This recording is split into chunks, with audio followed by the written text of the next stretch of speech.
What's good, you guys? It's your boy, and today I'm going to show you how to farm Grutin Coin. I'm going to show you the top 3 ways to get Grutin Coin in Soulworker. Grutin Coin can be used to buy resurrectors, it can be used to buy Akasha cards, and it can also be used for various other miscellaneous items for your brooches, or even marketplace tickets. But let's go ahead and let's go in game here. And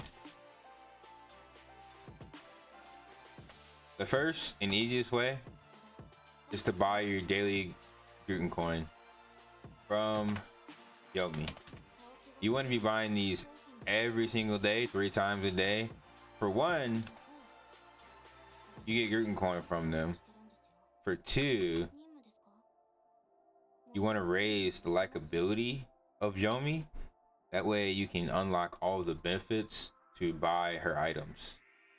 And you also gain rewards per likability level. So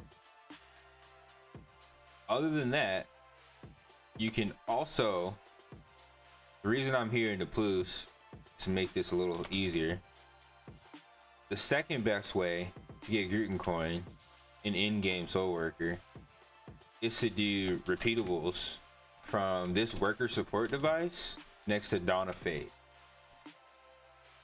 If you go to the quest list here, most of these manic repeatable quests are going to give 60 Grutin Coin.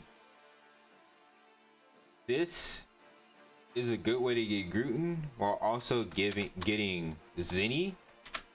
The trade-off is Zinni and Grutin, whereas the third method, the trade-off is Grutin and Molten Shards for Violent Sun. But if you're doing the manic repeatable for Dawn of Fate, it's going for Dawn of Destiny is what it's called. You defeat Tenebrous in Dawn of Fate. Dawn of Destiny gives slimes, which gives very good Zinni. So this method for farming Grutin Coin is going to also net you a decent amount of Zinni. So for the second best, this is definitely it.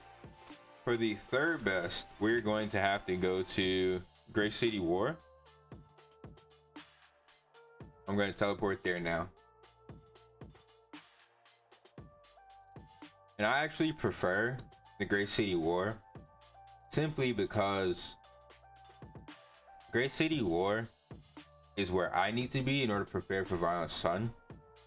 So the thing is, though, there's one thing to note. You always get more out of your FP if you're farming episode 4 repeatables. However, let me just show you the dungeons. So for example, if I do whiteout on manic episode 4, then at white hell, I'm gonna get more shards than if I do the manic in episode 1, because more molten shards farm in episode 4 than doing 1. And there are certain repeatables replay quests you can do on manic episode 4, like in Project Restoration.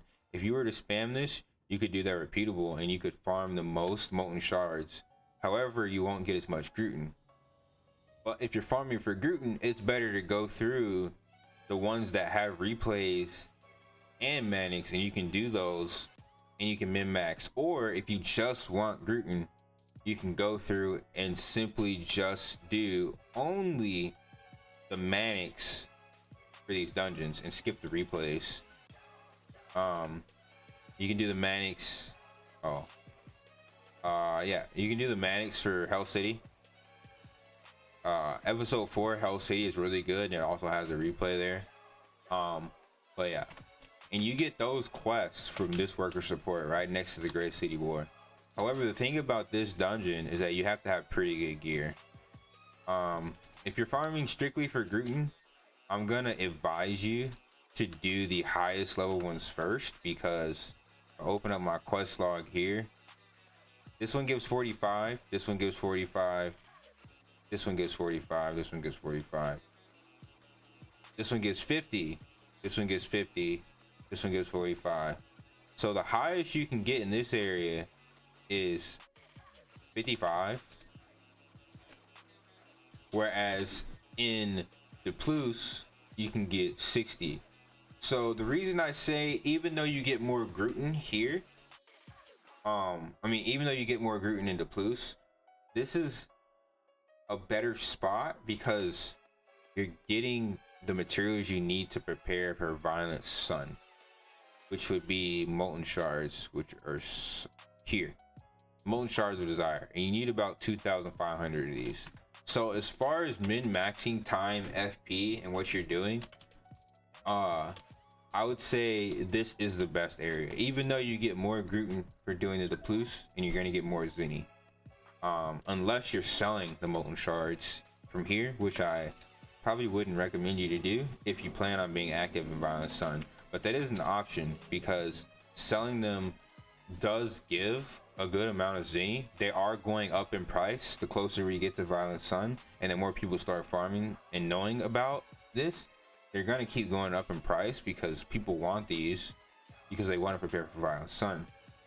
So this will net you a good amount, but I wouldn't advise selling them because, like I said, you're going to need them eventually. So now that you know the top 3 methods to get Grutin, I will note there is also ways to get Grutin Coin in rookie raids. Rookie raids will give you cubes, Grutin cubes, which net you Grutin Coin, but I wouldn't really recommend that as far as farming Grutin, because that's actually more of a Zinni farm than it is Grutin. That is another way, but I wouldn't say that's one of the top 3 ways. Just note that it is possible to do that if you want to do the rookie raids, and you'll see here in my progress, I've done the progress of most things on this character, but I haven't done the casual raids on this character because it's just the rewards aren't really worth it for each different casual raid. But last thing I want to note when talking about farming Grutin is the Grutin Coin shop. The things that are most useful to buy when you're leveling and you only have one character, 100% the best things to buy are going to be the vitamins. After you've reached in game, you can re-roll and start new characters. I currently have 4 characters, so it would be more worth it for you once you are at that point to have multiple characters. That way you don't have to spend Grutin on these vitamins. The next thing that you're going to want once you hit in game, you're going to need a few socket extractors. If you're a marketplace guru, you're going to want tax-free tickets. I would not recommend buying anti-destructions as you get those from events. Anti-downgrade devices are decent when you're refining your gear, so it's always good to have those when you're going for like above 80% refinement, right? That's how I got 100% refinement on this one. But this resurrectors are also really good. I would not recommend doing anything with these brooches. They're extremely not worth it. It's just a Grutin sink. These brooches are trash. They give you better brooches. Unless you're gonna whale on brooches, it's just not worth it. It'd probably be better to just buy brooches out of the marketplace than it would be to actually spend Grutin on these. But the next thing, Akashic Records. This is another Grutin Coin sink. You don't want to be buying these unless you are like truly desperate for cards, or if you're truly in game and you have nothing else to spend your Grutin on. But then again, you might need them for resurrectors if you're at in game, because you will die in Lunar Fall. You will die in Hidden Hideout, so the chances of you keeping all of your resurrectors is low. For free-to-play players, you can buy the fashion. It costs a lot of Grutin Coin, but these come with 2 brooch sockets open. So if you are free-to-play and you don't want to buy you don't want to buy mini brooch socket openers, then this is going to be the best way to get brooches in your gear, because you'll only need 1 brooch socket opener per piece, because these come with 2. Other than buying a 3-piece out of the market, which is going to be much more expensive, these are free because they come with Grutin, right? And you can buy a piece in every slot, and they all come with 2 brooch sockets open. This is another Grutin Coin sink, these teleports. If you're in a real big rush, sure, maybe buy one. They're good to teleport around the map, but it is a huge Grutin Coin sink. It's kind of worth it to spend the $10 and to just buy the orbs. But you know, all in all, this is all personal preference. What you spend your Grutin on. I just wanted to give you my opinion and my advice. That way, you can be as informed as you possibly can. If you guys have any other questions, go ahead and drop them in the comments section below. I appreciate you for watching this video. Peace.